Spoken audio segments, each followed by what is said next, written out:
So again, appreciate joining. I don't think anybody's new. Just looking around, might be a couple names there. Well, anyway, we're going to be looking at Expo 67. This is, excuse me, another grab bag of photos. Just in case people weren't on any of the other grab bag calls. I tend to get a box of pictures, scan them in bulk, and then stick them on the computer, go on to the next box, and occasionally go back and try to find some to restore. So I've got thousands and thousands of scanned and unrestored ones, and a couple hundred that I've restored semi-recently. So these are going to be in no particular order other than, I think in this particular batch, ones I was scanning yesterday or restoring yesterday, and then working backwards from there. Excuse me. Let me find the pictures here. Okay, everybody see the restaurant safari? Yeah. So again, we're going to just be hopping around as we go through the park. This was the LaRonde area. They had a whole safari thing. We're going to see more of that coming up. It was one of the things I did not do when I was there because being on a budget, it was tough to do. But it looks like I might have been able to afford this restaurant. After all, they have reasonable prices. And you can see they spent a fortune on the decor, so it would be quite lovely to go to. This one I got a kick out of. The nighttime photos can be a real touchy one to do because the film of the time used so much light. But if somebody brought a tripod, they could get some really nice shots. Most of the time, they're really blurry, or the depth of field on them is such that they would get something in the foreground, but not like here the bridge in the background. So this is Calder's giant statue that he did there. Underneath was a VIP lounge. Carol and I recently were at a art museum, the Huntington Hartford. We were going through the grounds, and I said, "Oh, look, there's a Calder," and she was quite surprised that because Carol's the artist in the family, I am not. She was quite surprised that I knew who Calder was, and I explained it was because of my love for the Expo 67. I think that was the first time I'd seen any of his work. So that, by the way, is still on the site, but in a different location. It's been picked up and moved and relocated. So that's one of the interesting things. If you go back to the Expo 67 grounds today, things might still be there. Some of the buildings are, but things like the statues and that, they've tended to move them around to make way for motocross or car racing tracks or swim lanes or things like that. And here's Bill, just to note one thing about the Calder statue. Yeah. It's been moved now to a much more prominent location on Ile Sainte-Hélène, right across the river from downtown Montreal. So you get a view of it from downtown, from the old port district. Yeah, that's a really good point, Harold. When we were there, we noticed that you don't have to be over on the island and have a nice draw for people on the mainland to look over and see it. And it's lit up at night too. Yep. So here's a safari. Again, this is LaRonde. If you look dead in the center of it, there's two kids. I could probably zoom in, but I'll just move through it now. They're riding a camel. You could go for an elephant ride, a camel ride, that sort of thing. And you could go for a Jeep ride. This kind of, I was working on this one yesterday, and it just sort of reminded me of Jurassic Park. You're out of this thing heading off into the wilderness. The fence is there to keep the animals out. You can see in the background there's some elephants and donkeys, and off to the right some mountain goats and that. But it would have been really cool if you kept going and getting into the T-Rex enclosure, right? When I was working at Universal, we had the remnants of the I think it was the second Jurassic Park, and they did the visitor center, which was all ruined by the T-Rexes and everything. And it was just kind of neat wandering through the ruins of it, but better that than the real one with the real dinosaurs. Bill, kind of looked interesting in that picture. When you look at it, you couldn't help think, oh, the way they made the zoo was all the rubble from building the thing. They just piled up and put pens around them with fences.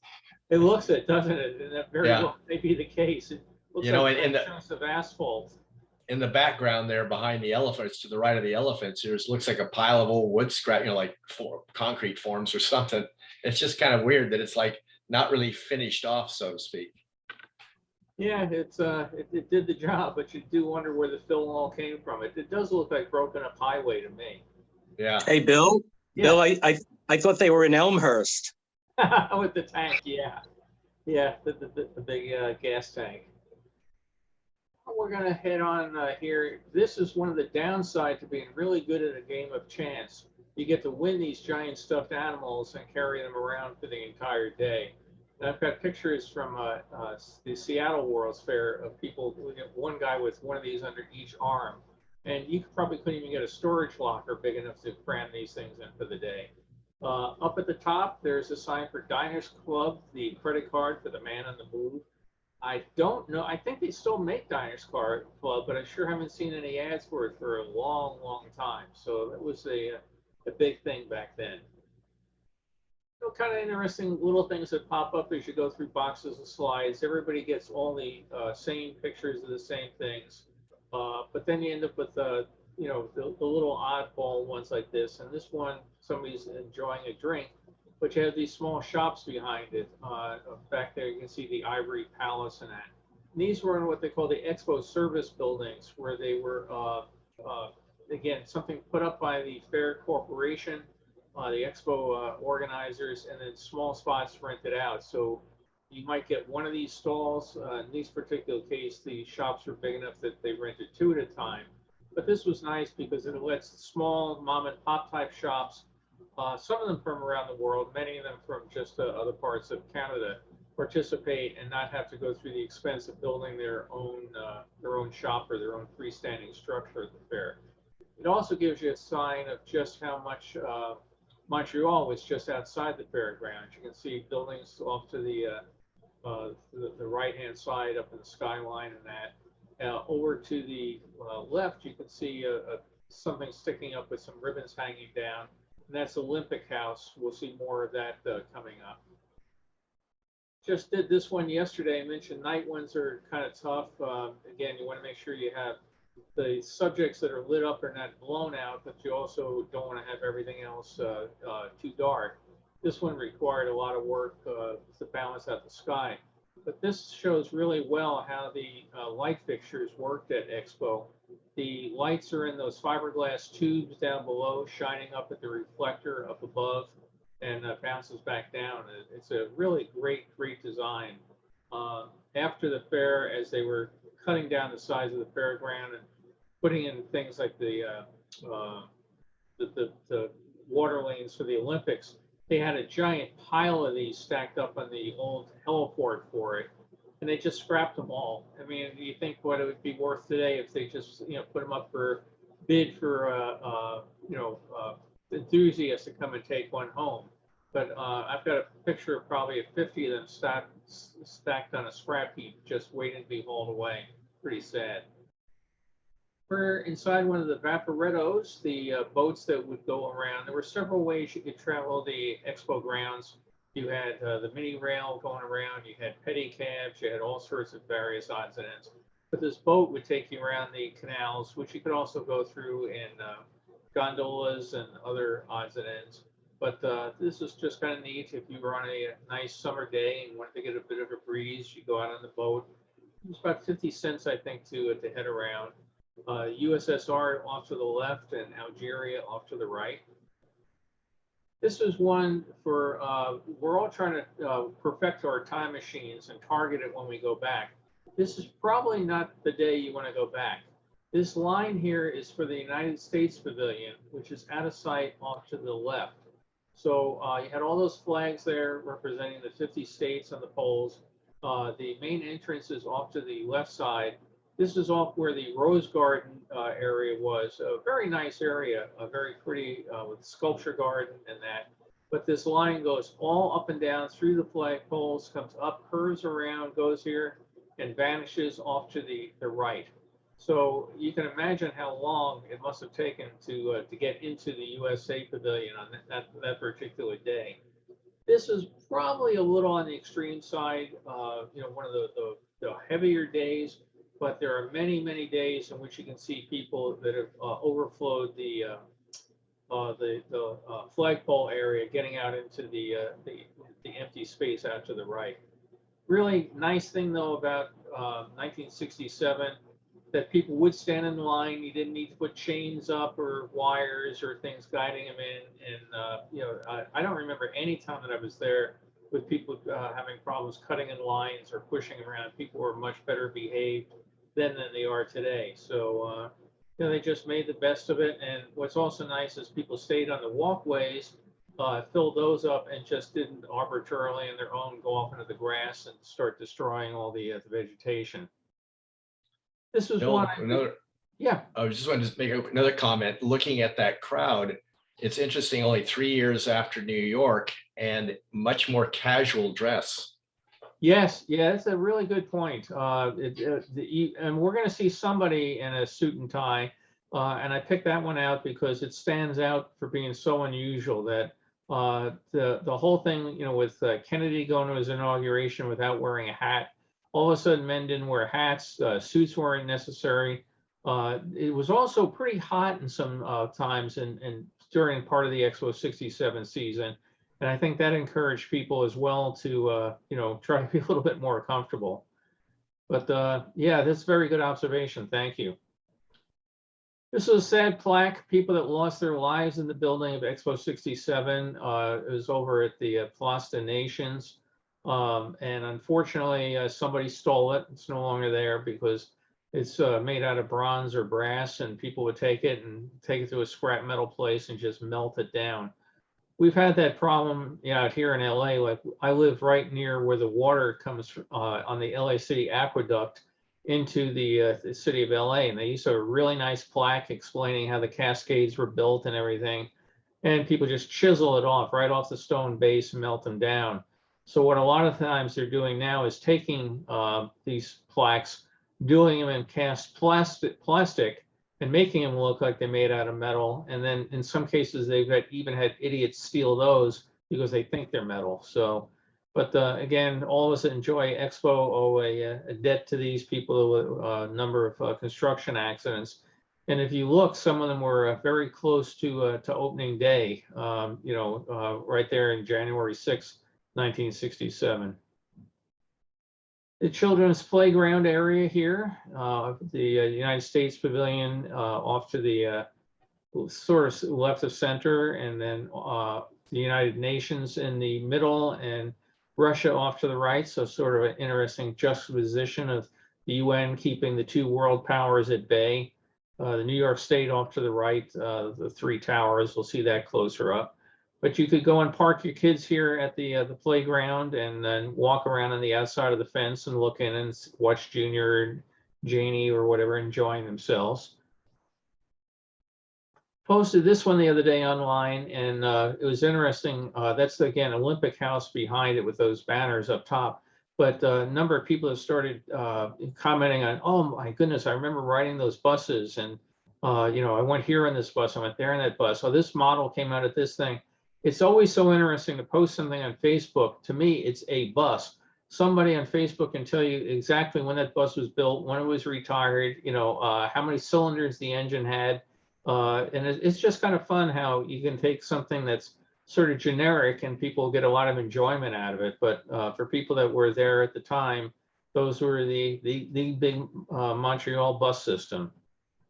I mentioned folks in jacket and tie. He's also got an attaché case. So there's a man sitting down having a cigarette there. He's wearing a suit. These people look more formally dressed, even the lady in the background was sort of blurry with the purse and the dress and all. So people are saying that, a lot of companies came out to Expo, had, different events or things out there. But people like this definitely stand out as being different from New York, where the people in casual clothes were much more noticeable. New York, my home state, pavilion, was a big difference from the '64 World's Fair, where it was a spectacular design with the observation towers and all. This was supposed to represent the mountains of New York, and it does a good job. New York, for anybody that just thinks about New York and New York City, the rest of the New York State is really spectacular. I talk a lot, and we have several folks on the call from my Boy Scout camp in the Catskill Mountains. And then I went to college up in the Adirondack Mountains. And it's really a spectacular state. If you ever get a chance to go to New York for the first time, not just stay within New York City area. See, you drive 60 miles upstate, cross the river, and it's a whole different state. Um, and this was basically about tourism in New York. They had some examples of industry of that sort of thing, but the major thing was try to convince Canadian tourists to come across the border, spend some of your Canadian dollars in the state of New York. So inside the fake mountains, there were lots of displays about the Finger Lakes area, the Lake George area, come down and see the Saratoga area, that sort of thing. Another night when I happened to enjoy Air Canada, based on Da Vinci's plan for a rotating glider that would have been the first way to get into flight. Again, nighttime is kind of tough. On this particular one, the guy was using a pretty good film for in terms of light density because the people are not blurred that are sitting there. We can see some people in motion here that are blurred as they go by. So again, that gives you an idea of how dedicated you had to be to get a good time exposure on film back then.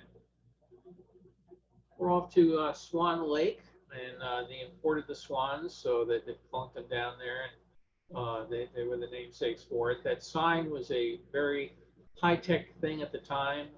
They had paper tapes in the control center that you would punch out, read on a teletype type device, have a line going out to the sign and light them up.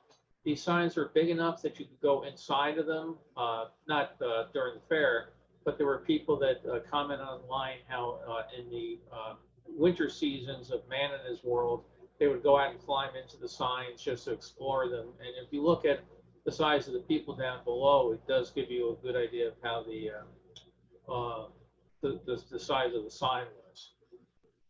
They had a lot of national days at Expo. We talked about that at past World's Fairs. It's a great thing. Invite a bunch of people to come in from a particular nationality, perform there.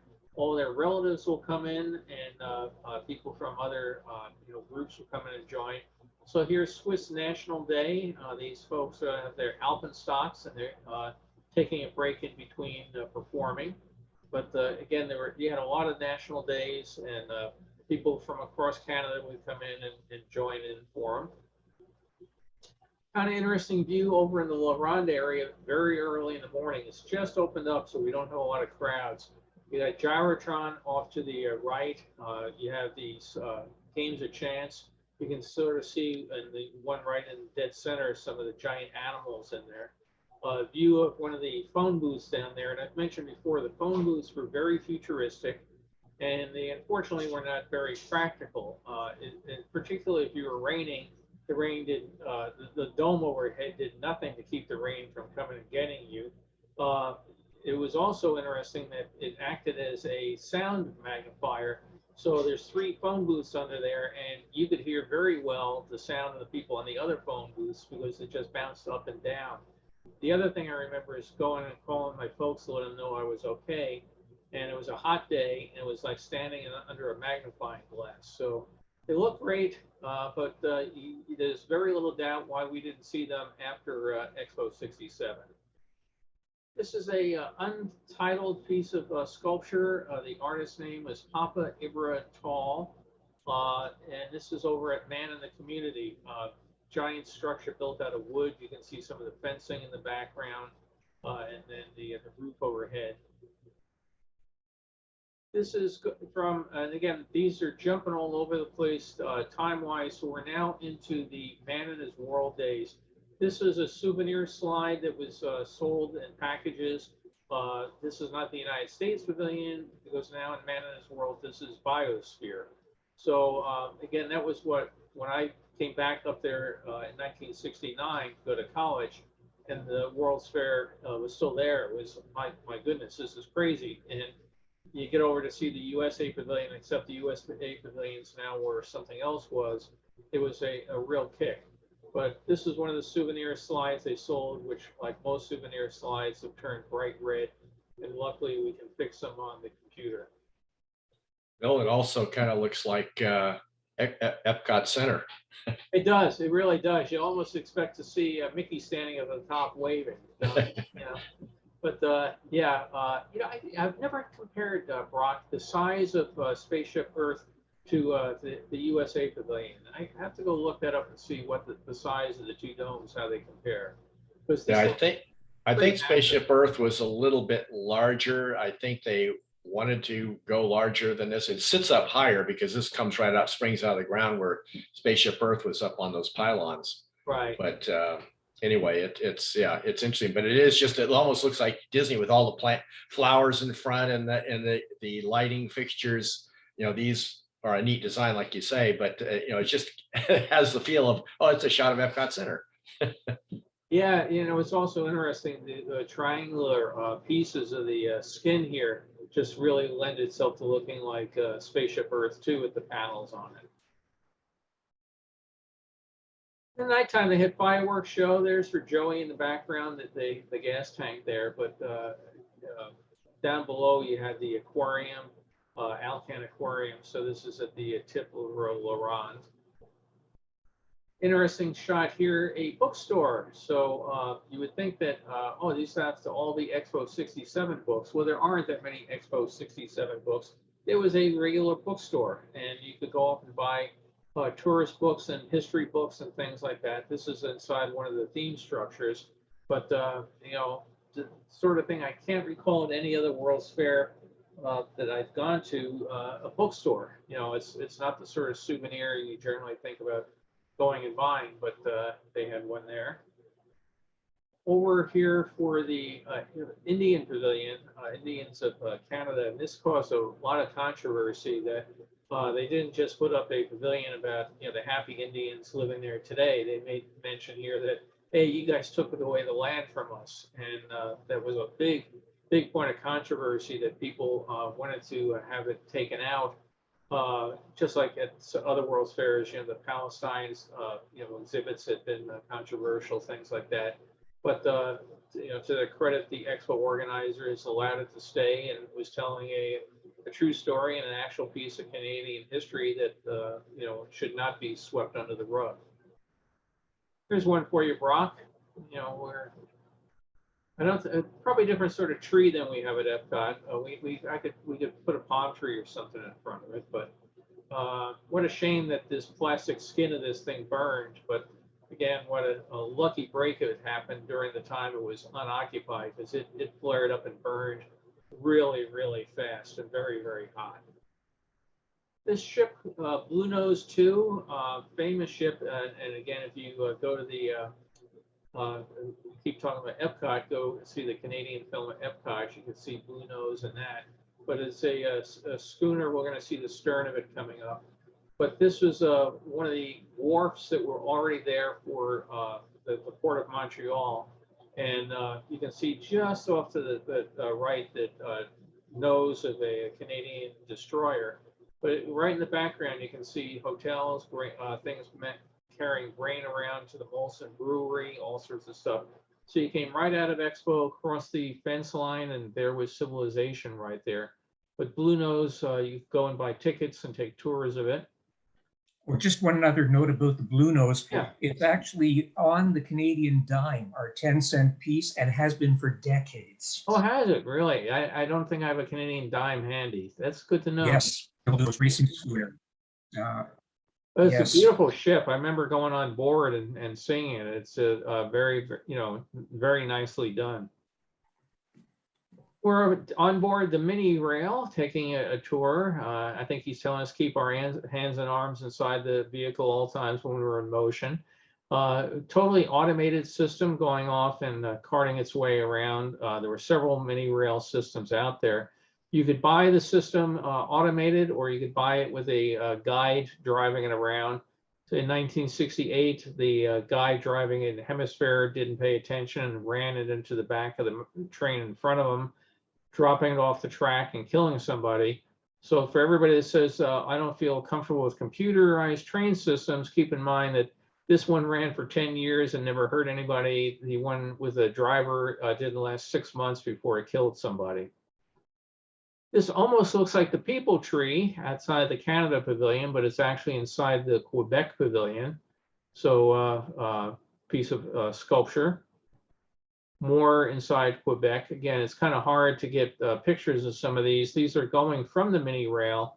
So the photographer was able to grab them while in motion.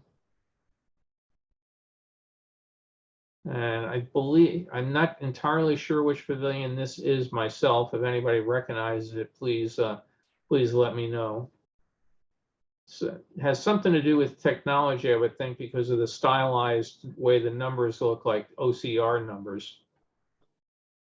And inside there was a Israel pavilion, but there was also a Judaism pavilion, and this is an illustrated manuscript inside of that.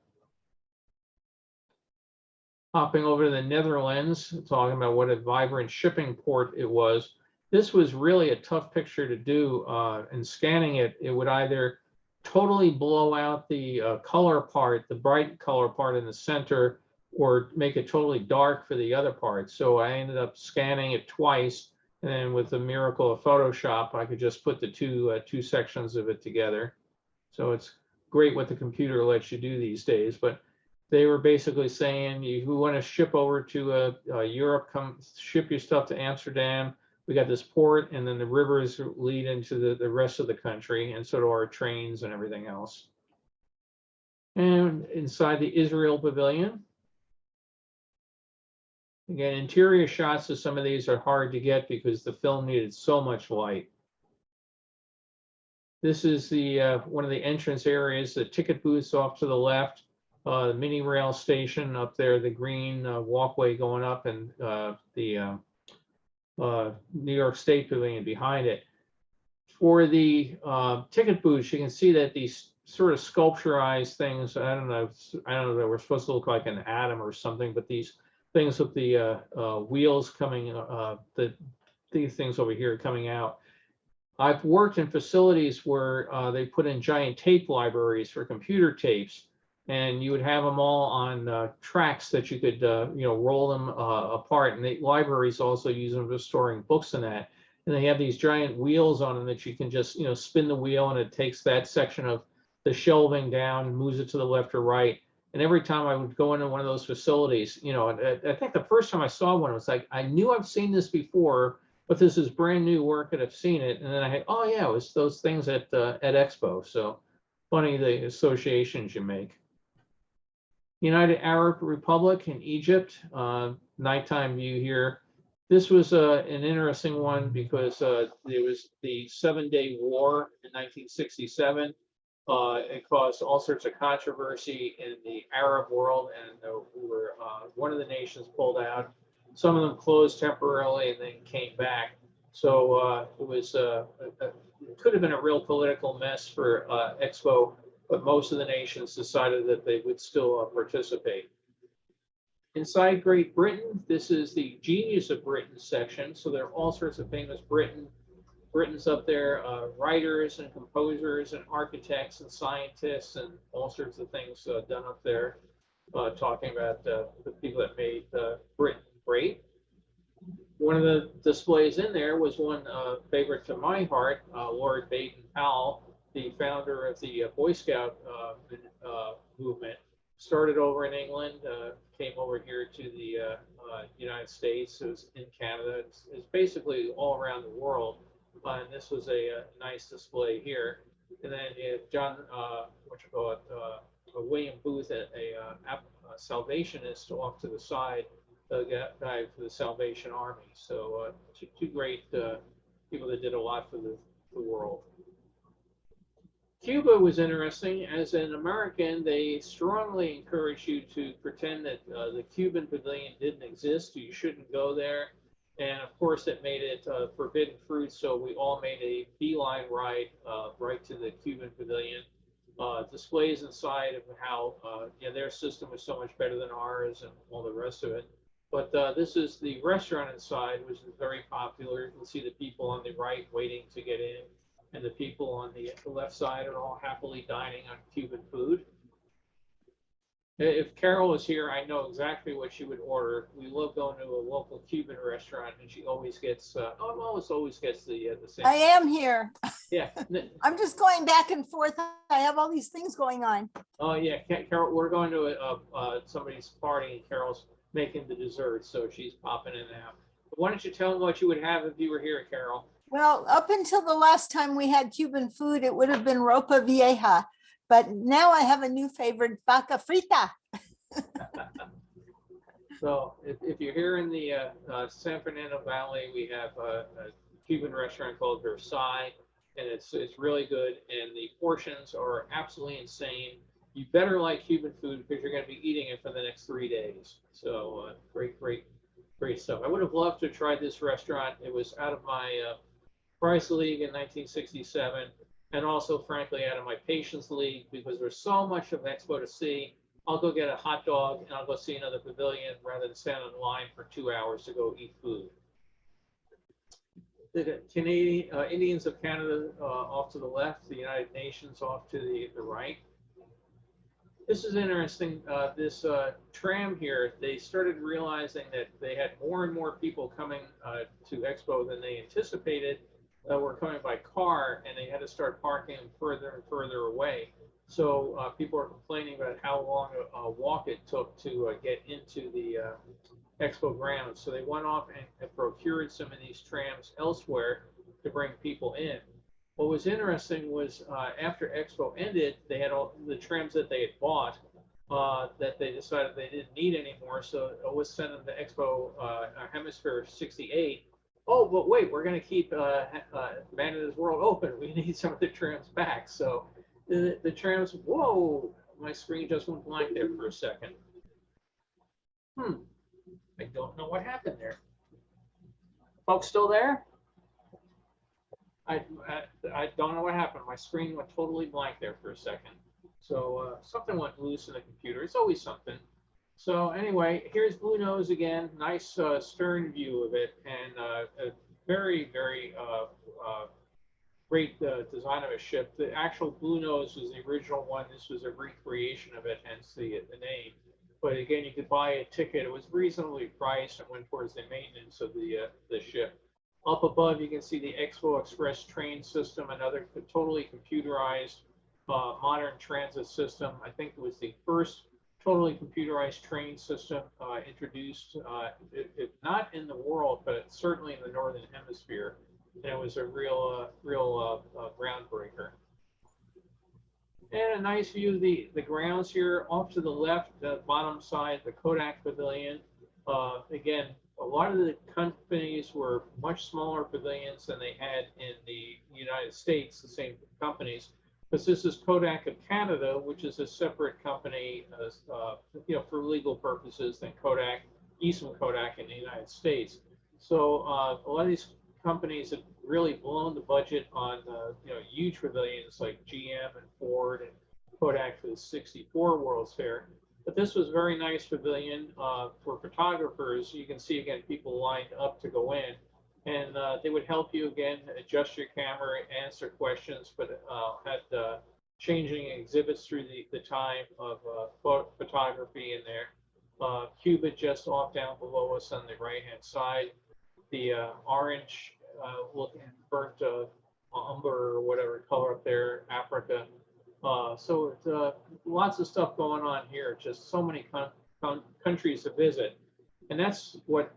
Somebody was asking me the other day about the big difference between 64 and 67 was, I was mentioning, I was saying I'm putting together, talking about my second favorite World's Fair, the favorite still being 64, but Expo is just a tad behind it because the international flavor was just astonishing.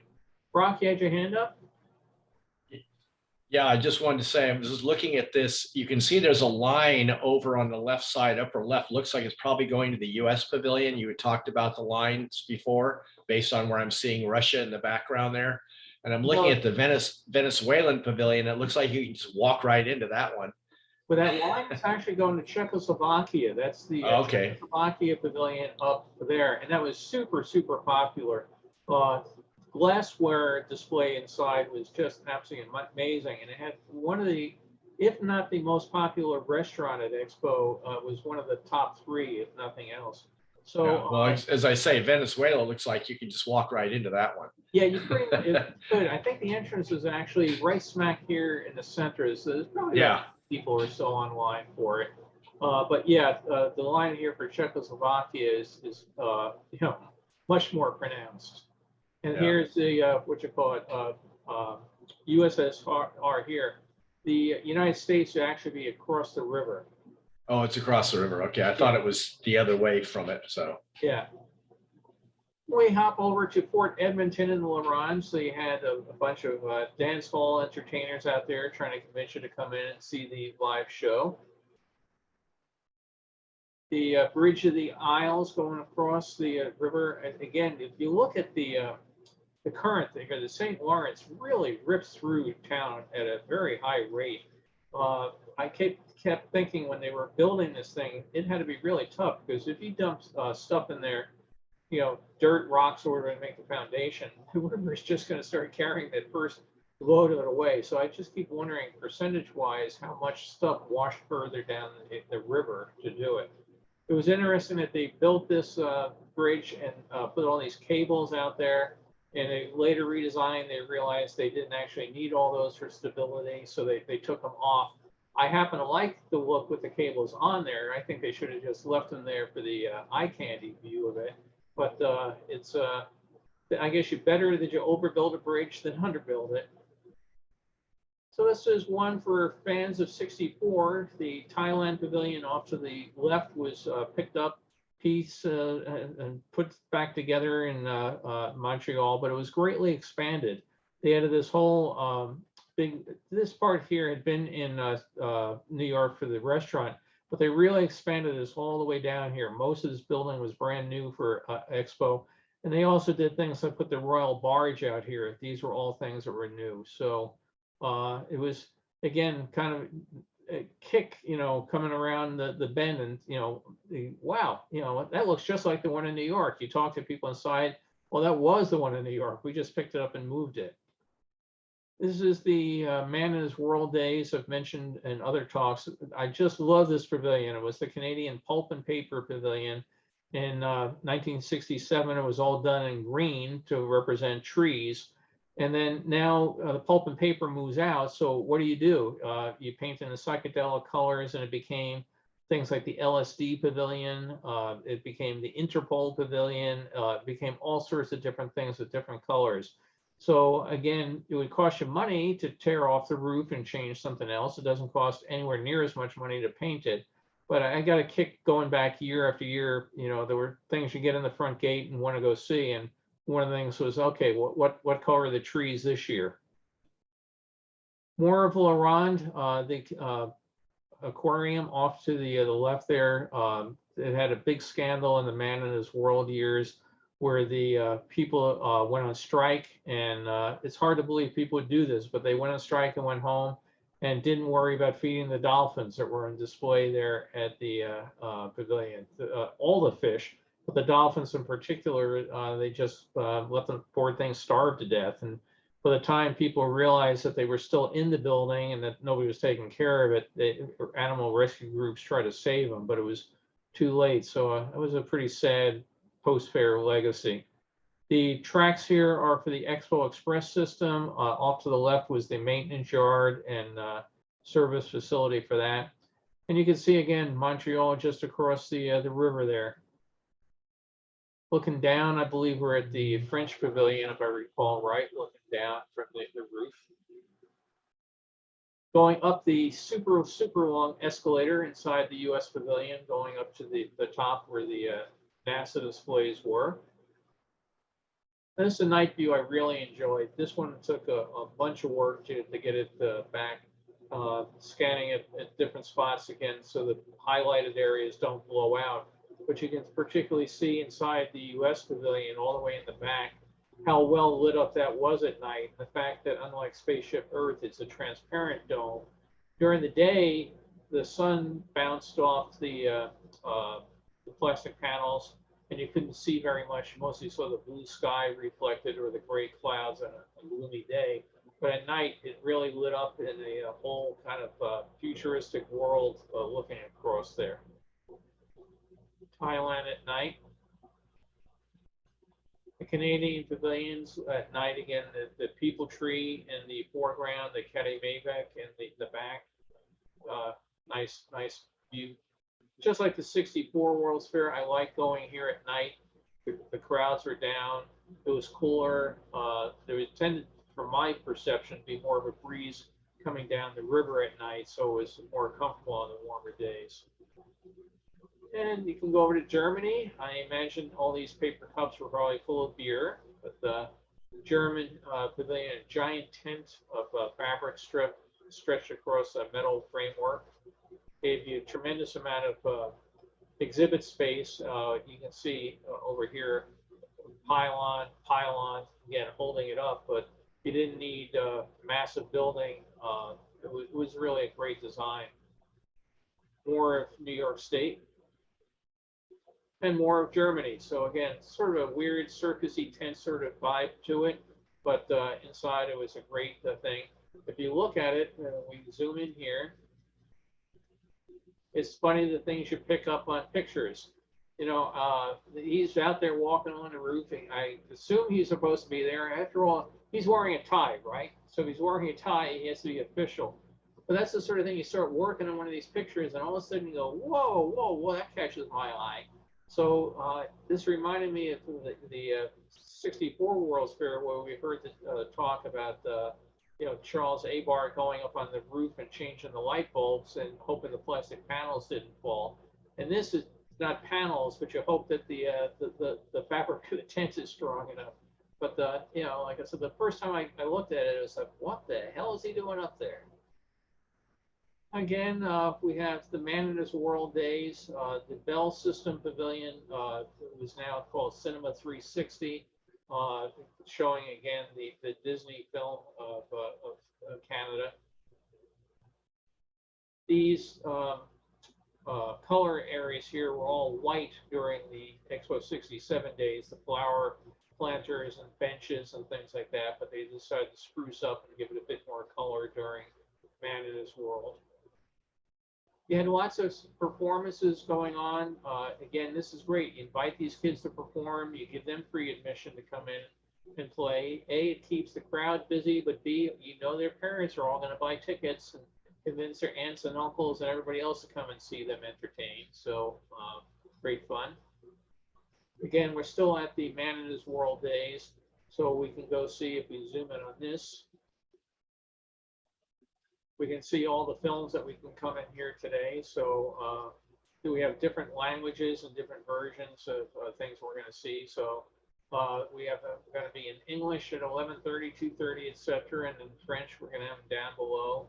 And we can come in and we can go see great films on The Last Nomads of Iran or The People of the Fly River. So it's, again, films from around the world. It's actually kind of interesting. Was if I remember right, it was free. But it was also, I do remember, it was air conditioned, and it was just kind of great. You could walk in, you didn't have to stay for the whole film. If you didn't like it, you just got up and left, and you'd come back and see another one later on. Again, this is interesting. You had the Pavilion of Arms, so down below, a guy's making a suit of armor. But if you go inside, humor, and they had all sorts of, the big thing in here was newspaper type editorial cartoons and things along that line, poking fun at stuff. Not all the signs were in English for some of them, so a lot of the humor was lost on me. But again, it was that was part of the fun of going back to the Man in His World every year, was what's new and what's different. This one, I don't think I would enjoy too much. You know, if he wasn't good at what he was doing, the smokers probably would not be as entranced as they are. But this is the Pakistan Pavilion. Man in His World, again, they took the United States Pavilion, took out all the high-tech NASA displays and everything else and made it biosphere. So you had plants growing inside, gardens, different exhibits. We're over at Habitat. Nice little view of this guy's garden. Someone was asking me the other day about Habitat, and you know, back then it was viewed as a bit of a boondoggle. Today, it's very, very expensive. What are you barking at, dog? Is it mail time already? What a very chic address. So I don't think I would have liked living there during the days of Expo 67, where everybody came in would stare at you left and right, but it was different. Gyrotron, biggest disappointment I think at Laron, it was built as this really, really scary ride. The scary part was going on the bridge that we're seeing this picture taken on. It went between two halves of the building, and it was way down to the ground down below. But you went in and there was a show that was going to absolutely amaze you. And when you came out of it, you were like, well, where's the next act? It was great design building. I love the design of the building. The ride vehicle was very good in terms of throughput, but the show itself is a big disappointment. Main entrance area, this is where the major bus parking lot was. So an awful lot of people came into Expo, coming in through here, going off into the grounds. Again, you can kind of start dating some of these pictures early or late in the season, depending on how people are dressed. Most of these are a little warmer dressed, so we know it's early or late. But again, this is the entrance area here, flags of the nations out there. All sorts of gift shops and ticket booths. You could also, if you had shown up in Montreal and you didn't have a hotel room, they could come and get you one, stuff like that. Or if you were looking for other parts of Canada to go visit, they were very glad to help you with that. The much maligned main pavilion, maligned because the display, you look at all the other wonderful architecture of Expo, and then Maine was just this kind of bland building with a model train running around the outside, inside exhibits on how you could go moose hunting and stuff in Maine. So it wasn't, from an architectural point of view, it was kind of lacking.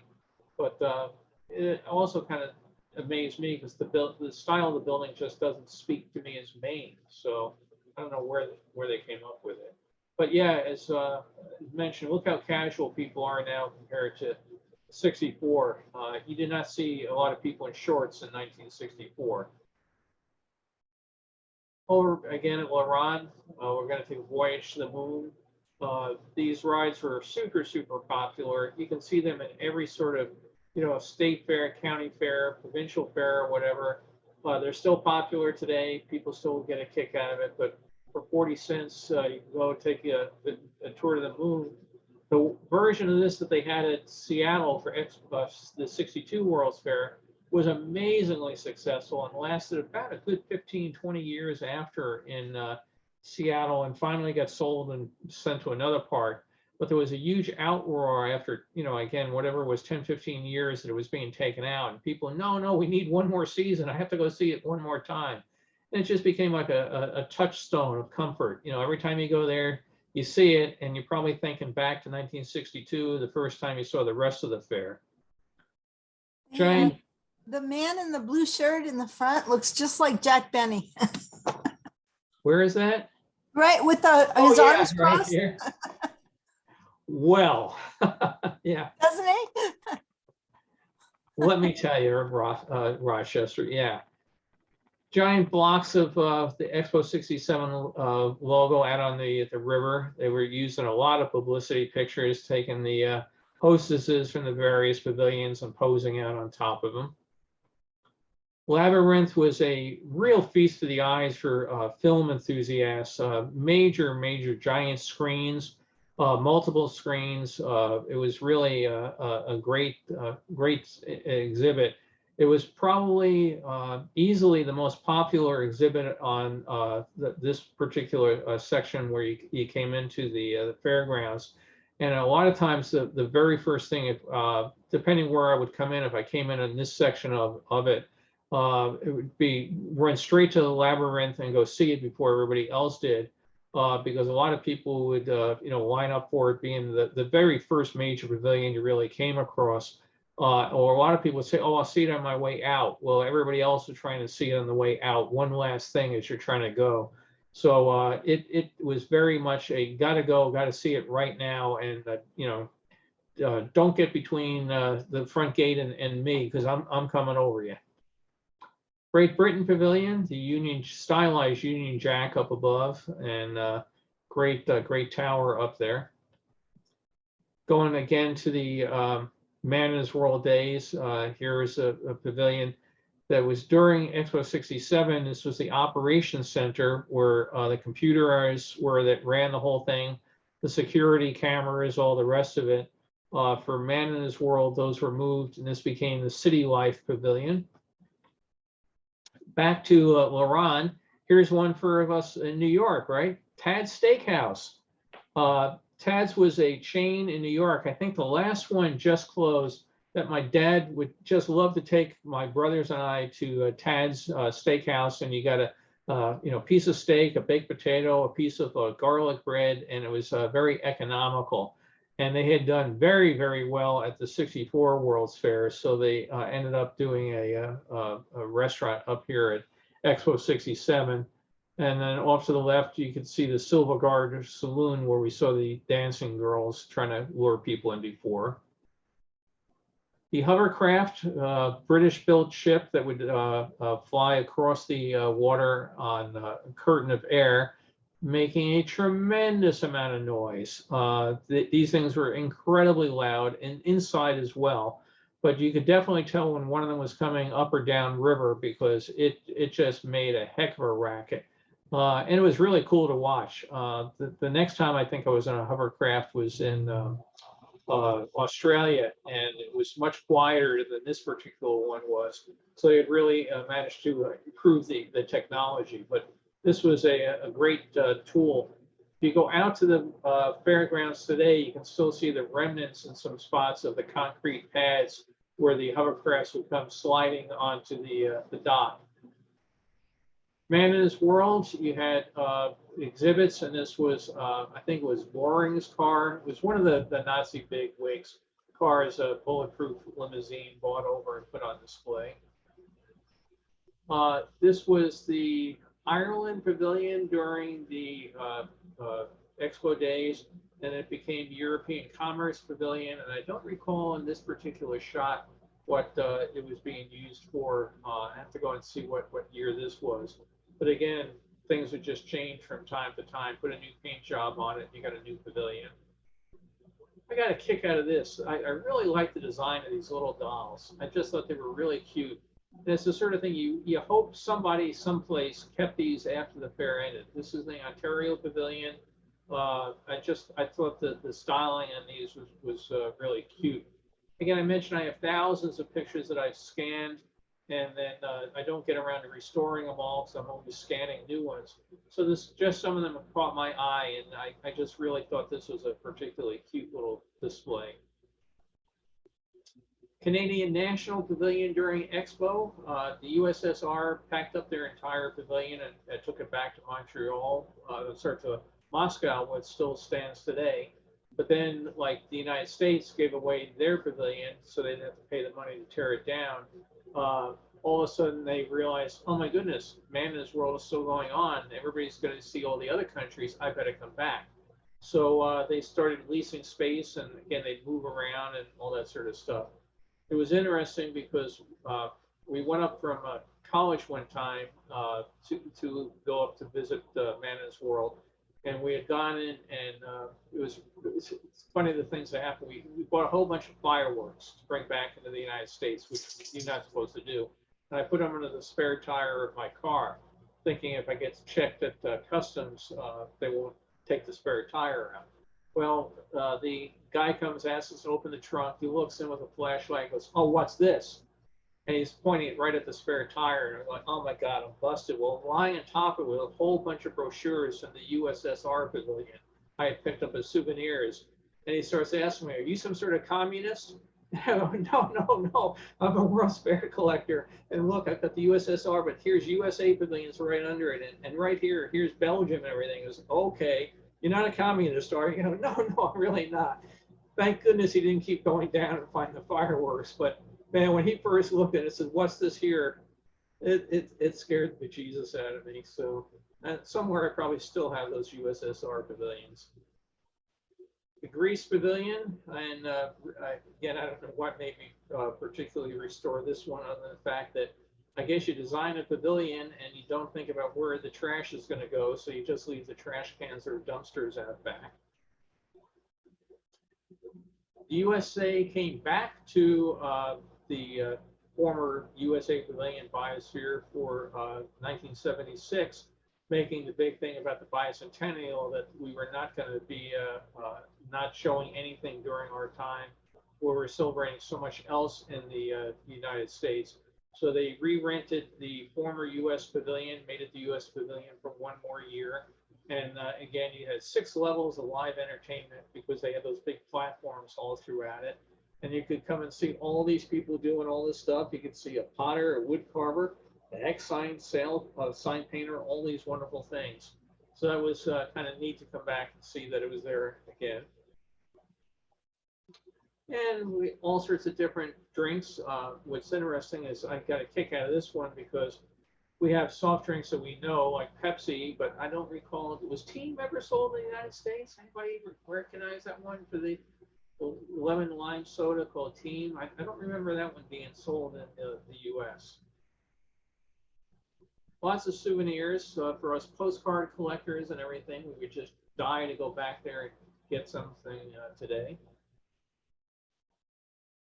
Over to Fort Edmonton again. Again, the infamous dumpsters that are stacked around the place. Nice view of the Canadian Alcan aquarium there. And again, in the background, Molson beer. Back in '67, I was not imbibing beer, but in my college days we were, and we realized quickly that the Canadian version of Molson's was much better than the American version they sold us of Molson's. So we would make beer runs going over the Messina Cornwall border crossing to the ABC store and fill up on drive the beer back over to college. So I don't know if they gave tours of Molson Brewery or not. I don't think I ever got one. Sermons from Science. They've been at World's Fair since the 30s. Big exhibits of all the things that you can do, passing electric charges through you, and how science and religion are intermingled in their views. In the USA Pavilion, sacrilege today for any of us that are world or space enthusiasts. These were the couches that the astronauts would sit in their spacesuits while they were doing test runs. Because it takes so long to take the spacesuit on or off, they had these custom made for astronauts. So here's one for Alan Shepard, and the idea was that he would be doing something. They'd say, okay, it's lunch break. He'd sit down in a spacesuit and take the helmet off, be able to sit, and this would support the weight of the spacesuit. I gave this talk once before, and somebody said, well, didn't he go to the bathroom? I said, well, no, the spacesuits took care of that too. But they had about 6 of these benches you could go sit on. But, it wasn't enough that you could sit on Alan Shepard's bench. You got to make this the Sarah Washpop bench. You had to, make it the Barry Robinson bench. So today, NASA wouldn't let you anywhere near this stuff. But back then, you could sit on it and ride on it. They had a lot of, again, the pavilions inside, tough to get in photos of. But during the daytime, it really worked out, particularly at pavilions, had so much natural light coming into them. Here was a boat they were building. It's called the Atlantica. It was in front of the Atlantic Province Pavilion, and showing how a traditional boat was all built by hand. You can see he's got a lot of hand tools, but it was another interesting way you could date pictures on how far along this boat came in its progress. And they were in a race to finish it by the end of Expo 67, barely made it. I don't know what's become of it. I did look it up one time, and I forgot what's become of the Atlantica, but it was a major effort, and they had a team of people working on it all summer long. Just downtown Montreal, a view you can notice up here in the top right, the the Expo 67 logo sign, flags going out, and they're down the street, more of them. So kind of really nice how you could just get the Expo flavor all throughout town. Special bus lines that took you out there. Another ride out here at the La Ronde area. the Canada Pavilion, Old Canada, my home, my native land, and over to the Caddy Mavic, you could go up to it. And down below, again, all sorts of photo displays about different provinces. And thing that was interesting that I enjoyed about it is they were saluting the people of Canada, and it wasn't a whole big industrial thing. That there was an awful lot about, you know, Canada's a nation of many different, you know, people put together. You know, we have the you know, the French Canadians, and you know, the people out west, and it's all still one nation, and it's the people that made it good. Down below here, we look, you can see these 7-Up strollers that were used for pushing kids around. Excuse me. The Man in His World days again, background, the pavilion here. You could come and get Canadian tourist information to extend your stay anywhere you wanted to go out in Canada. And again, flags of the nations. Particularly, I got a kick out of this one. What beautiful day. Most of the days I was there were like this, really blue skies, that sort of thing. There were a couple times it was rainy, and I actually kind of prefer the rainy days because so many people stayed home, so the crowds were less. Maine became the electricity pavilion during one of the years of Man in His World. Nice view of Swan Lake again. And the phone booth, again, some people dress up and everything. If we look and zoom in on her, she has, oh, I didn't mean to zoom in quite that much. Sorry. She's got stockings on, so you can imagine how hot those were. She's also taken her shoes off because she was probably wearing high heel shoes. And you can just imagine how, you know, how glad she was to find a spot to sit down. So one thing, there were not a tremendous number of benches around the ground, but there were all these different things that held up other odds and ends, drinking fountains and that sort of thing people would flop down on. People watching, just going around, dressed up nice, look like they're going for a night of the town. We could get all sorts of souvenirs. Here's the official guide. Again, great souvenir of the fair. Bilingual, for made it easier for people to go around. What's really also interesting is just over here, you can see the sign for the toilets. Expo 67 is the really first big use of pictograms for signage. Again, having a multinational crowd come in, it was very helpful that you could start figuring out where the entrances to things were, the exits to things were, and very, very helpful to know where the toilets were without having to find somebody to decipher them for you. Excuse me. Up above here, copy of the map that is sold. It was a fold-out map. This one looks much larger. It looks like it was a reproduction done on canvas or something to try to encourage people to buy it. But that's down here, so you could buy the guidebook or you could buy the official maps of the area. Several bandstands they built for acoustics here to amplify the sound back. These people are all sitting down doing something with boxes. I was never able to quite figure out, excuse me, what they're doing down here. They're not listening to a concert, but they're from some group because they've all got these same hats on, and they're doing something, sorting out, or it looks like maybe an art class or something. But if anybody knows what it is, let me know. We can go in some of the different pavilions. Haiti here. And big screen up here. They'd be doing slideshows of what's in Haiti, why you'd come to see it. Here she's serving drinks. It was a quiet little spot to get something to eat.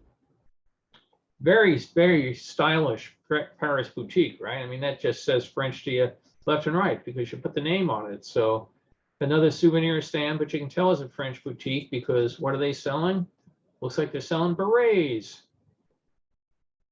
Again, days not to get the time machine. This is getting near the end of the run. Expo 67 surpassed its attendance goals, unlike a lot of other World's Fairs, and that's what made it so popular that they brought it back as the Man in His World days. But as just like with New York, as people realized it's coming to an end, because they didn't know when Expo closed that it was going to come back as Man in His World. So it's been so popular, people had such a good time that a lot of people said, I'm going to go see it one more time. And a lot of people said, I better go see this for the first time. So the closing days were very, very popular. It had originally been intended to end a few days earlier, and because the Bureau of International Expositions has a very strict thing that you can run for 6 months, not 6 months and 5 days. Well, it was going to end midweek, and the expo organizers went to the BIE and said, "Hey, can we, stick this thing out and get an extra weekend out of it?" And the BIE said, "Yeah, sure," because basically in New York they would have said, "Hell no," because New York broke every rule they had. Montreal really helped them out in a tremendous spot when Moscow, the original home for the Expo 67, dropped out. It was this giant hole in the calendar, and Expo 67 said, "Hey, we'll do it." So the BIE gave them a rare extension of the 6-month clause. And here, just a picture, caption from one of the press releases. Again, these are construction photos. So this is December 66 going up. I have a huge collection of these construction photos, and just work through them as time permits. Strange New World, again, the expo, the Man in His World days. All sorts of sculptures inside. As I said, rainy days were fun. I didn't mind them. It, a 17-year-old kid, you get wet, you get wet. You don't care. But it could rain pretty good. Expo, again, Man in His World. The thing about the first people exhibit sign here for the exhibit. Some of the pavilions in Man in His World did not open right at first gate, at rope drop, as we would say at Disney. So there would be signs out here. And this was saying the first shows at 11 or something like that.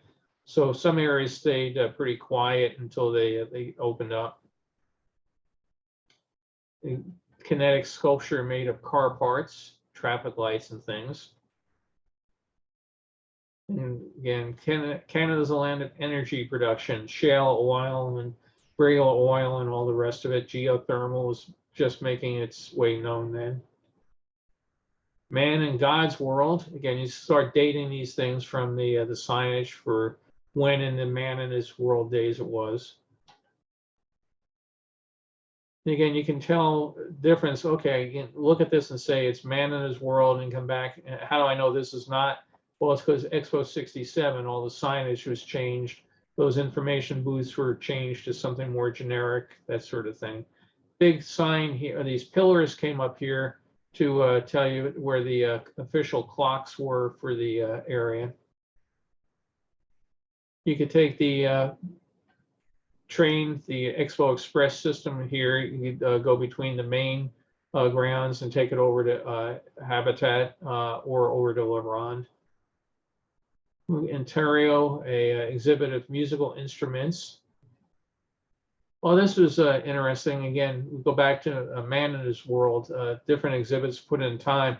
You got into the area where in one year they put a big floral display in, and I think it was around 1980 they did the big floral display. So they put this train in, which was not here for the Expo 67 days, to be able to go around the property and see a lot of it. I've got several pictures of this pavilion. I forget what it was offhand in Expo 67, but I've got this Portugal pavilion. I've got about 5 different countries that moved in. Bolivia was there one year, Portugal one year. People just kept moving in, changing the displays. Here's the main pavilion again. Czechoslovakia had been torn down. All the Soviet bloc nations left. So Czechoslovakia came back this year. What I found interesting was that the trees really blocked out most of the pavilion. And I'm glad they didn't cut them down, but by putting your name up in bright Technicolor letters up top, I just thought it was a nice juxtaposition for the Technicolor flowers down below. These systems here, by the way, emergency telephone, the security center, but also PA systems so they can make announcements that we have your lost child, or don't forget to see the so-and-such show being held at 8 o'clock tonight. The polymer pavilion, the wonders of plastic and all the things you can do with chemicals, had been empty for a couple years for Man in This World. And then they decided to make a big exhibit for UNICEF that year. So it was really kind of strange to come back because it had just been sitting here empty, nothing, and it just these ramps, you'd walk through it. And then all of a sudden you come back 1 year and here's a whole big thing here on UNICEF. So it was nice to see it repurposed. Folks lined up for the USA Pavilion. Again, you can see how popular it was. You know, the Disney art of line camouflage had not quite been perfected here. When you got in this line, you knew you were standing on the line. So again, another souvenir slide. You could go and get a number of British beers and that sort of thing at a pub. This is over in the La Ronde area. Maritime Museum. Back to the US. Like I said, these are just all over the place in whatever kind of random order they struck me that particular day to go do something about it. Outside the Mexico Pavilion. Another one of the national days. This happens to be in Bulgaria during Man in This World. Bulgaria was not at Expo 67, but they came back. They were there actually quite a few years. It was a real surprise how many years they were there because Bulgaria was really off the map. If you found anybody in 1967, 68 that had been to Bulgaria, that was really an unusual thing. It was not high on the list of tourism.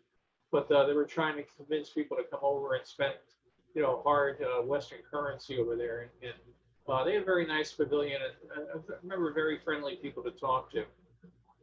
La Ronde, a great little ride, rub-a-dub-dub, a couple people in a tub. There's Gyrotron in the back. As I mentioned, the only scary part for me was the bridge that went between them, particularly if it was on one of the breezier days. Thailand at night. Bell system, where again, this was interesting because they had to be bilingual. So the one hostess would tell you touch-tone phones, which were just getting introduced into Canada at the time. And the sign back, you can see banking. And the whole idea was that they would go on your touch-tone phone, you would dial in and put in your account and your PIN number. It would say that you have X number of dollars, and you sit there and say, I want to pay my telephone bill, and you could do it all over the telephone with a list of prompts, and you would be listening to it over loudspeakers. So the first hostess would talk to you in French and tell you what she was doing. The other hostess would then explain what they were doing in English. And this was going to be the banking of the future. All of our banking was going to be done via the telephone. So it's kind of interesting display. And just a note, Bill, on that particular show, it's possible to get a track recording of that on YouTube. That I have watched it, and it's the presentation of the telephone show and all the things you could do, like even get your telephone to turn on your water sprinklers. Yes. Yeah, I haven't seen that for a while. I did remember seeing that. Yep. Go back and look at it. Yeah, if you're hot, Special treat. you're away from home, you need to turn your sprinklers on, Yep. or you hear it's raining, you can turn them off. And you could your alarm system at your house. They also, if you're heading home, you could turn your air conditioning on and pre-cool your house before you get home. So all the things we could do with our phones, right? And I forget which pavilion this is. You can see the man in the community in the background. So this is probably a VIP lounge. One of them.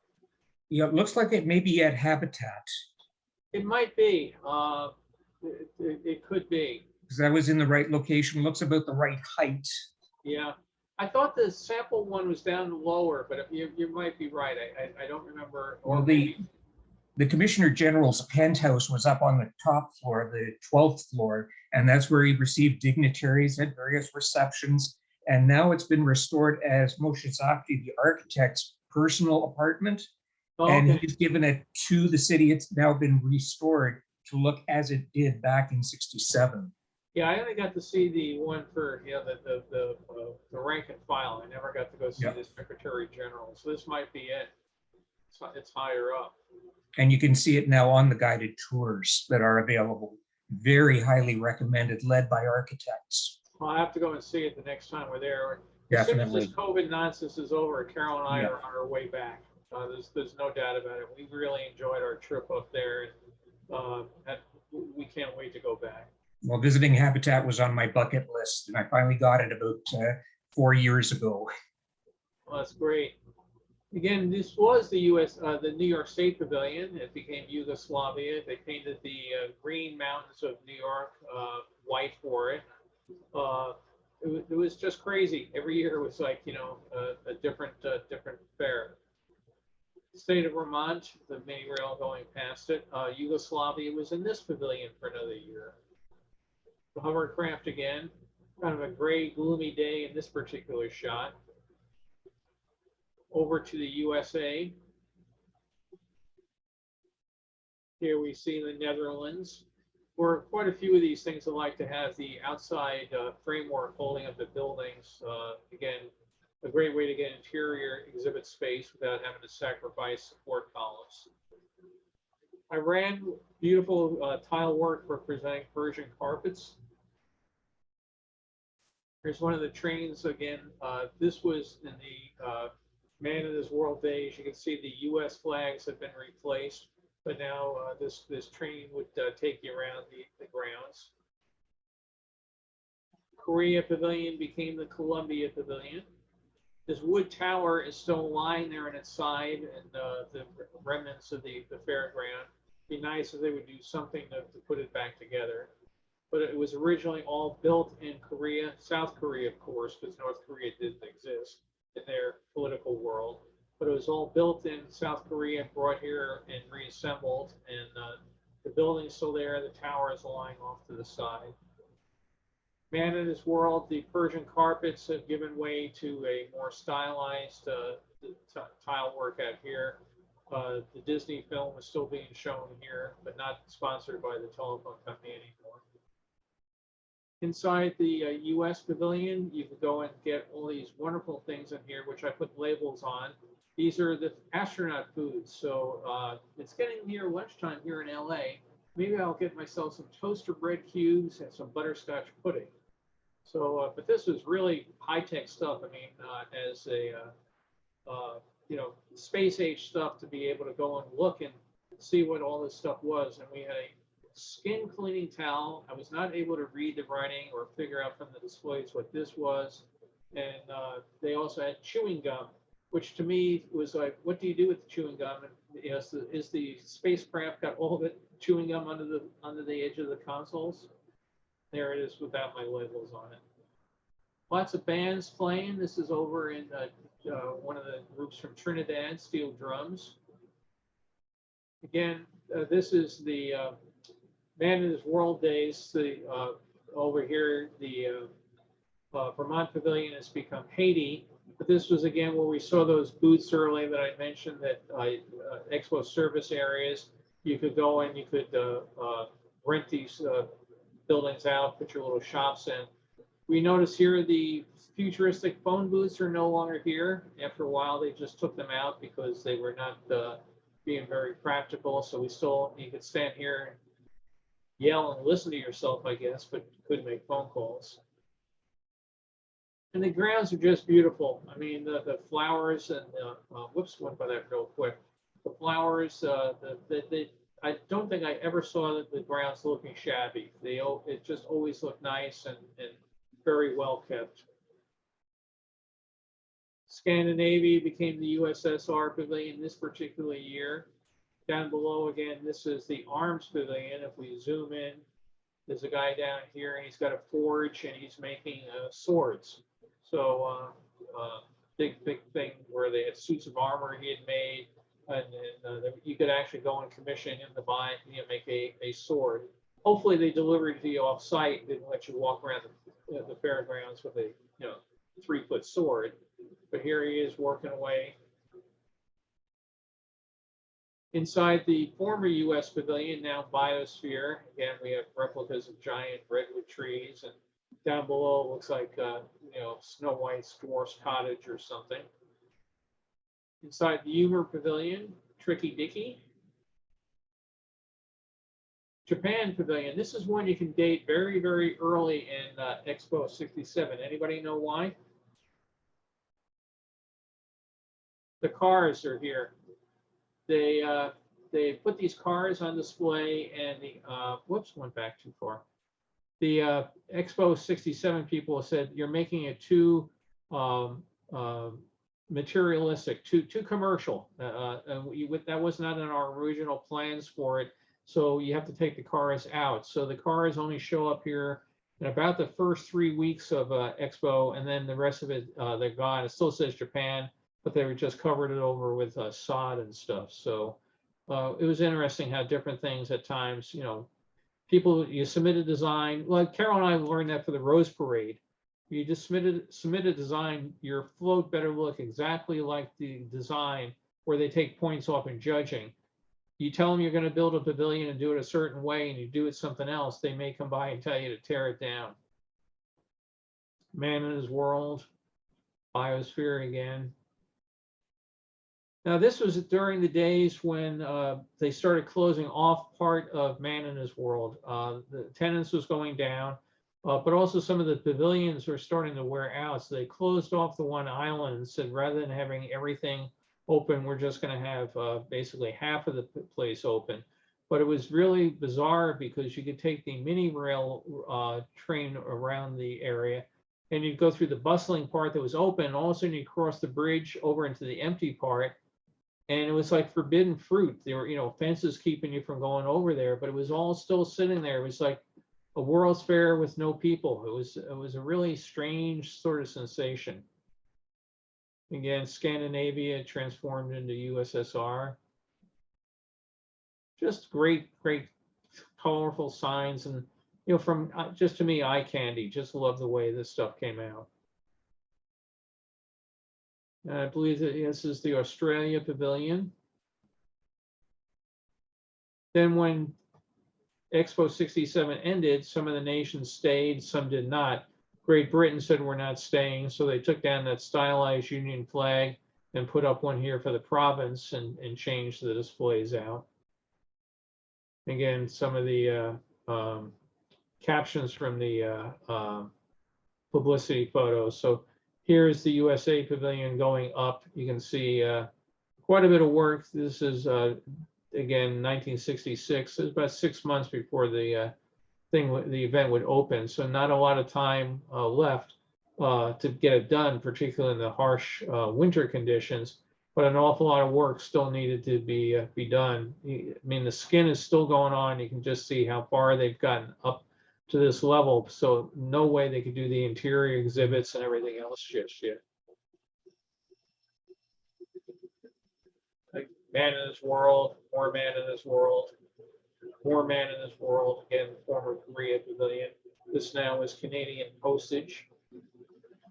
Here's where they really ruined one of my favorite pavilions designs. This is Kaleidoscope, and they took off that multicolored panel that changed colors as you walked around it and made it this kind of bland display. So I think it really shows how, I don't know why they changed that particular thing, but it didn't do anything for me. This was Canadian Pulp and Paper during its Interpol years. This sculpture out front is a untitled sculpture. It always, to me, amazes me. You're the artist, you came up with this wonderful thing. You didn't want to name it anything, you know, it was just untitled sculpture. Inside one of the Vaporettos. We'll end up in a minute. Oh, that was just telling myself I had already scanned this and I didn't need to go back and redo it. So we'll skip that. Oh my goodness, I had a bunch of those. The Weapons Pavilion, again, guy not only was making suits of armor down below, but they had all sorts of exhibits on how Army costumes had changed over the years. They had giant artillery pieces, machine guns, all sorts of things done. Coming back to the USA Pavilion, again, we will take another pavilion, rent it, change it for the year. This was polymer when there was absolutely nothing in it for about 5 years. It sat there pretty much empty. This particular year, the 360-degree film was not being shown. There was a movie inside simulating about road racing. pavilion I mentioned earlier that changed over the years. This was the former Boy Scout pavilion during the Expo 67 days, became the Children's Pavilion during Mana's World. Vermont again changed. Just kind of crazy how they all moved all over. Here's that same pavilion again. Now it's from Youth with Love.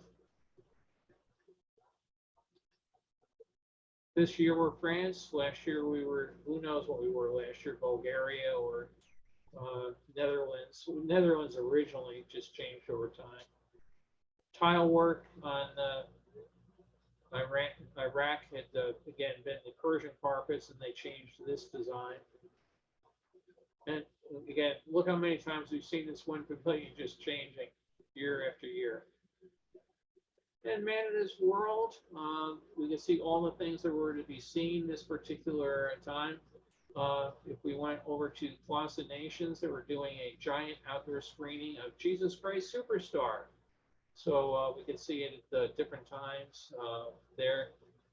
You had different groups, Irish groups performing, Mexican groups performing, Ukrainian groups performing, just all sorts of different odds and ends going on. Former Korean pavilion. This was a panorama I stitched together of several views. I think this was taken again. I think this, I forget which one this was taken from on top of. You know, it looks like it was Katimavik. What's that? It looks like it was from Katimavik at the Canadian Pavilion. Yeah, right. Because there's that performance area right in front with that Right. psychedelic pattern on the floor. And the backside of the USSR pavilion. Again, big, popular. You can see how long the lines are for these things. Just pop through a few more. Rest your feet.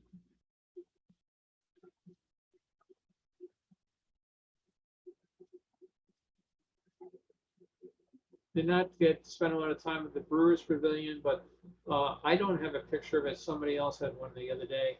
They had a really great chandelier inside made of hanging beer bottles lit up from inside. So it's really, Yes, I tracked that down. yeah, really Very unique chandelier. Yeah, very. I thought it was kind of cool. You know, I had a brother that lived out here for a while that loved to have. I think what I don't remember, it was Sam Adams beer, I think it was, and he had an entire wall of his apartment. He had layered in bottles of Sam Adams beer bottles. When it came time to move, it was like, Kevin, you know, goddamn, we got to get rid of all these bottles and everything. But he had carefully washed them out, and he just made this giant sculpture, you know, of beer bottles. And I think that beer bottle champagne chandelier one was really cool. That was a great shot. Yeah. Back when they were stubby bottles of beer in Canada. Yeah. And you could go out, you could take a sailing ship on a Viking ship. You could ride the mini rail. Just, again, all sorts of things to do. Emergency phone, guard calling in. More of Fort Edmonton. That one same pavilion we've seen over and over. And I think we'll end here. Nice daytime view. Don't want to outwear my welcome here. I could keep going and going. I've got so many pictures of Expo 67. Like I said, it was one of my all-time favorites. So how much processing on the flags of the nation pictures? Next to none of that went, Baron. It was really nice and sharp. You know, sometimes you're really, really lucky that, you know, storage of these things is so important. You know, when they store it in a dry climate, you know, so no mold or anything else. But a lot of times it's also, you know, how often were they shown? Because the heat of the lamps, when you put these in the projector, takes a toll on them. But every time you take them in and out of a box and put them in a projector, you increase the likelihood of getting scratches on them. And I'm a real fanatic for trying to take out all the scratches on them. Some of them just, you know, just really get a lot of wear and tear. Others, you think they took them, and you get them in the little yellow Kodak boxes. They still have the little piece of tissue paper like around them, and you wonder were they ever looked at or not. So I'm just going to be taking a look down here at the comments.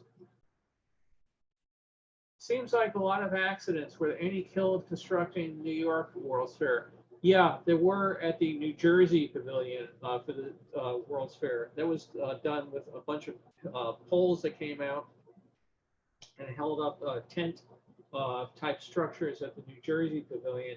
And something went wrong, and one of the cables snapped, and a whole bunch of the steel came down and killed somebody. I think I'm trying to remember if there was anybody else other than New Jersey. I think somebody might have fallen in one of the pavilions, but the New Jersey one was the bad accident that I remember somebody getting killed at for New York. I'm trying to remember if somebody fell in another one. I have to go back and read that another point in time. It's like a fortress, not mountains, at the New York Pavilion. Well, it was stylized. It was done to look like the New mountains there. I heard that one was killed in New York. Yeah, okay. Jim Brown mentioned getting down the chat about New Jersey Pavilion. He got that. Okay, so Spaceship Earth, 180 feet. U.S. Pavilion, 200 feet. The U.S. Pavilion was actually a little larger. No, it's 250 feet in diameter. I think what the big difference was, and that's what I remember now, Spaceship Earth, they wanted to make it a total ball. When you look at the other, the one from Expo, the first 50 feet of it are in the ground essentially, it just stops at the ground there. So it's part of a ball sitting underground, and they wanted to have this full sphere. And I think there was a limit on how big they could go having a full ball like that in that kind of a circumstance, in the way they wanted the bottom to look also. Right. Still amazing to me when you see Spaceship Earth that they could build it. I mean, it's yeah. And for the show inside. Yeah. Just looking through these here. Okay, U.S. The Cuban restaurant. I bet there is more than one or two there in South Florida, Baron. It's funny. Our neighbor 2 doors down is from Cuba, and she said we got to go to this Cuban restaurant. So we went to a different one, and I think we went to Versailles first with them. Yeah, and then we went to a different one. We want to go back to Versailles. So. And Carolyn, she had to leave for a family thing, but she said there's not a lot of Cuban food in the mountains of Colorado. So just hopping through these. Yeah, the Labyrinth films, some of them are in the National Film Board of Canada website. You can see them all in their spectacular, format, because the size is insane, but they are great films. Richard mentioned the last night at Tad's Steakhouse. Yeah, like I said, Tad's was great. It was a real budget place. I mean, you did not go there for a gourmet dinner, but my dad would take us into his office in New York City periodically to help. We hindered the poor guy so much, but we would go into the city, and he would take us to Tad's, and we felt so grown up having a steak dinner with our baked potato and the bread and everything. And then, oh my God, now they're out here at the World's Fair. They were at the Wisconsin Pavilion at the 64 Fair. So we went to that. And a couple of years ago, maybe about 10 years ago, we were in New York. And, oh my God, I'm going to take my family to Tad's Steakhouse. And as I say, you can't go home again. It wasn't the same experience. But it was still, from a fun point of view, to go see it. Just looking up what we have here. Archaeology magazine has an article on archaeology of the Columbian Exposition. I'll have to go look for that one. Fragments of the Ohio Pavilion. Great. So anybody else, is any favorite memories of Expo or anything that people saw or views you hadn't seen before? Like I said, I really enjoyed Expo. It was a great time, and the friendliness of the people up there, I think it really made a big thing. I mean, if you have something like a World's Fair dropped on your city, it's very disruptive. Now, luckily, this thing was being built in an island, man-made or expanded islands out in the river, so you didn't have the same sort of stuff that you had for other cities where they've leveled entire city blocks of it. And there were some people that had small cottages on one of the islands on one of the mud flats, and there was, they had to move them out of there, where the man in the community and habitat and stuff ended up out there. But for the most part, it was built off in the river. It didn't get in the way. But all of a sudden now you got thousands of people coming in, and every one of your favorite restaurants is going to be full. Of people staying in town, that sort of thing. That happened tremendously in Spokane because it was a very small World's Fair and the town was right there. Luckily, Expo 67 had a lot of really good restaurants, and people now from Montreal were going into Expo 67 to have dinner, as opposed to a lot of people coming out of Expo going into Montreal to have dinner. But there was traffic. You can imagine, in the morning, everybody going in, at night, everybody coming home. It created traffic, but it also was a great impetus for the subway system and other odds and ends. Was it you mentioning, somebody was mentioning online yesterday on Facebook about the rubber wheels on the subway? Oh, I didn't see that, but that was the case with the Montreal subway, that it's all been built with rubber tires. They got a lot of initial experience from the Paris metro engineers, and they wanted to emulate the Paris system. And so they started with the rubber tires. And unfortunately, that's meant that any extensions of the system have to be completely underground. With Montreal snowfall, you just could not have outdoor sections with those rubber tires. And the rubber tires first were filled with, I don't remember if it was nitrogen or whatever, but it caused several fires, and it was notorious, Montreal Metro, if you had a fire there, that part of the system could be shut down for a week to clean it up. And they finally ended up starting using a different kind of gas in the tires. Yeah, I was astonished when I was first standing at one of the subway stations and the train came in. It was like, it's quiet. I mean, I was so used to New York, you could hear the thing squealing as it went around every bend and coming in as it ground to a stop. And this thing, it was like, it just came in. I was blown away. The other thing I remembered, and I don't remember what year it was, they did an ad campaign inside one of the tunnels where they put a whole bunch of paintings or pictures on the wall, and it gave the illusion of movement, as you look. Like it was animated. Yeah. Yes. And it was really cool because you're going down and, you're riding in the subway and you look and all of a sudden this thing's, and it's all, moving and, cartoony type thing going on out there. That was really back in cool. the 70s or 80s. That's right. Yeah. And there's been some talk by advertising companies, even here in Toronto, of possibly introducing something like that, since you're a captive audience in the subway tunnels. Yeah, I thought it was brilliant because, you're sitting there and you look up and, every time you went through there, you'd want to see the thing. And I don't remember what they were selling after 60 years or 50 years, but I just thought it was really, because I was a train nut in New York. I love riding in the subway, looking down the tunnels and seeing where all the tracks went, the dead stations and everything else. But Montreal, going by and seeing cartoon characters dancing on the wall, that was really cool. I got a kick out of that. Yeah, the interesting thing about the Expo Express as well, those trains were built by Hawker Siddeley, the same company that did Toronto's subway cars. So if you take a look, not the end cars, which were pointed, but the middle cars, if you look at the end of it, you'd swear it's a Toronto subway car. Really? And they did have one problem trying to sell after Expo. They were going to try to sell it off to another transit system, except these Expo Express trains have 3 doors on each side of the car. Most transit systems, including Toronto, had 4 sets of doors, so that was a real drawback. They thought this will not work very well in regular transit service. And so they tried for about 2 decades to sell it to another system, and eventually the trains were left out in a farmer's field and were eventually scrapped. Yeah, I've got pictures of them sitting out there, looking. I actually have very pictures. forlorn.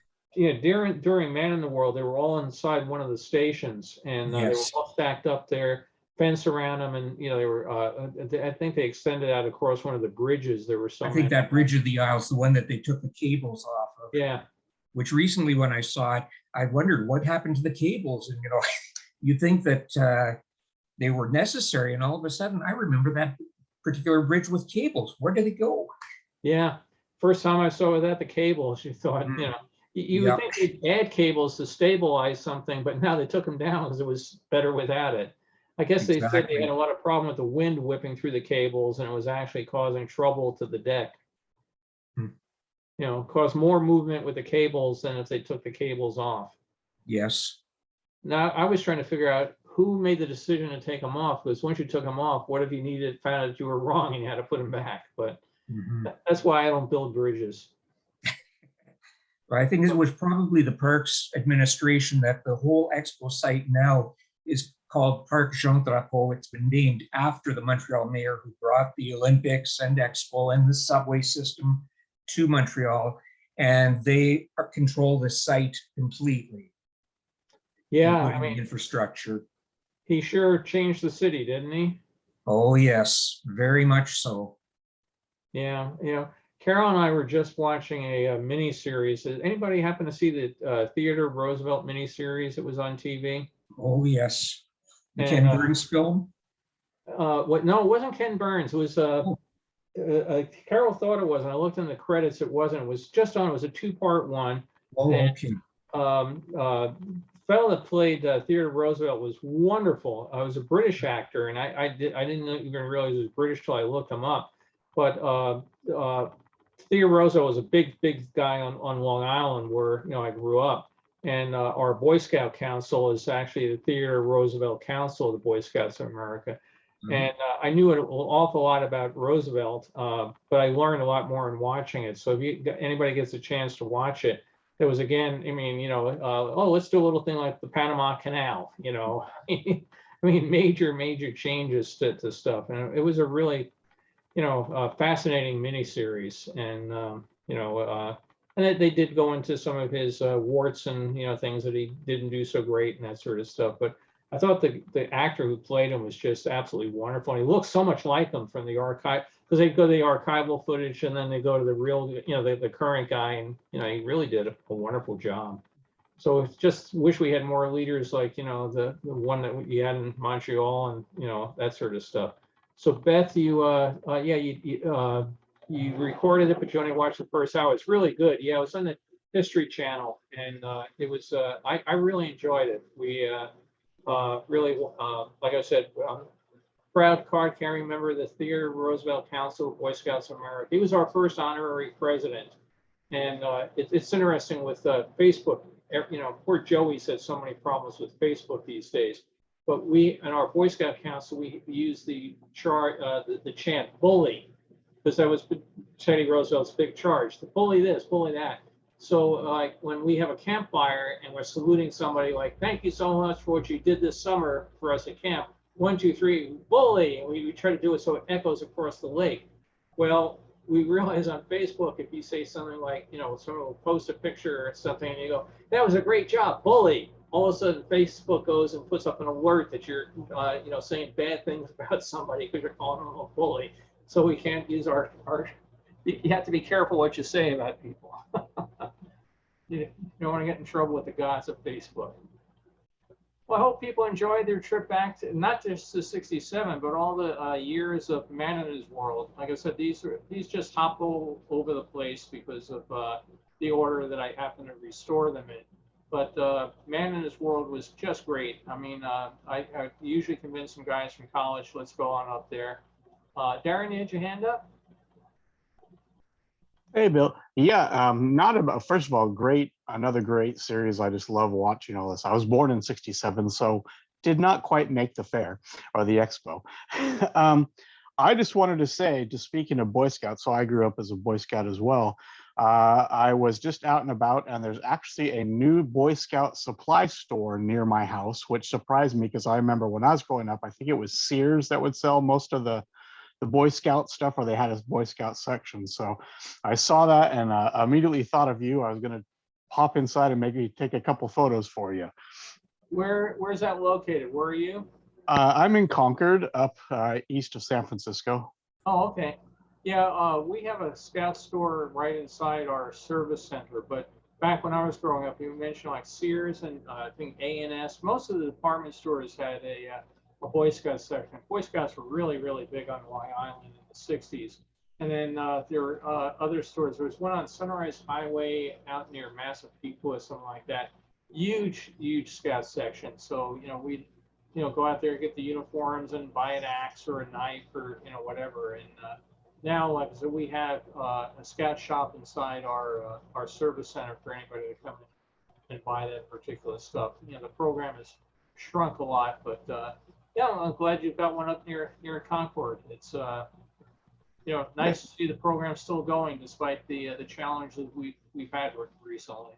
I was just surprised to see it. And I'm like, oh, I need to take a photo for you. Well, we're just next week getting ready. Yeah, it's this weekend will be this coming weekend be the first week of our summer camp program at our camp at the Catskills. So it's an ongoing effort. Every winter you button the camp down and then you open it up to see what buildings had trees fall on them or whatever. So this year was like, oh, the oven doesn't turn on in the dining hall. We've got 8 ovens, but one of the ovens doesn't turn on in the dining hall. So what are we going to do about it?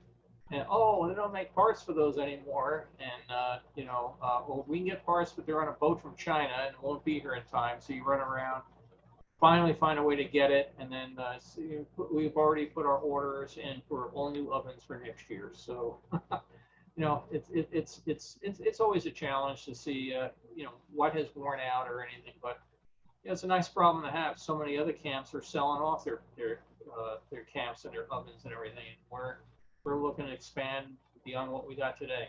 Is this the first year back in person, or did it happen last year? Last year we came back in person, yeah. Okay. So and we have a very strong COVID protocols for the camp, both for the staff and for the scouts. So we've done quite a bit more with moving as many of the meals we can outdoors, that sort of thing, that try to protect people as much as possible. And you can imagine with 12-year-old kids trying to get them to wear a mask on their way down to the lake to jump in to go canoeing. You can only do so much. Where it's under our control in our facilities, great, but it definitely is something that the counselors working there are having to keep an eye on the kids and try to keep them being safe these days. We were very lucky. We got through the entire summer last year without any COVID issues, and we got our fingers crossed that we're able to do the same for this year. So again, sometimes people don't like the heavy-handed attitude, but we're of the intent that we'd rather have you come up here, enjoy your week, go home, and not have to leave halfway through it because you got sick or something. If one person gets sick in the dining hall, we don't want to send everybody home. So it's we're getting there. It's but yeah, it's mentioned before. It's the only Boy Scout camp to ever close and come back from the dead, and we're determined to keep it going. So it's fun. Well, I hope folks enjoyed their trip back to 67, 68, 69, 77, whatever number of years we went through. We covered a bunch. So well, let's see where we end up next particular week. But I hope folks have a great week, and that the weather is not too bad. Wayne, that I hope your air conditioner cooperates, and 106, 109 or whatever. Ouch. It's going to be hot here again this week. It's going to be a high 90s all week long. So I'm just hoping there's no major accidents this week, because I don't want to stand in the sun.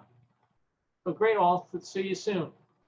Thank you for a Thank you, terrific Bill. presentation today. Really enjoyed it. Great. Good seeing you again. Take care. Take care.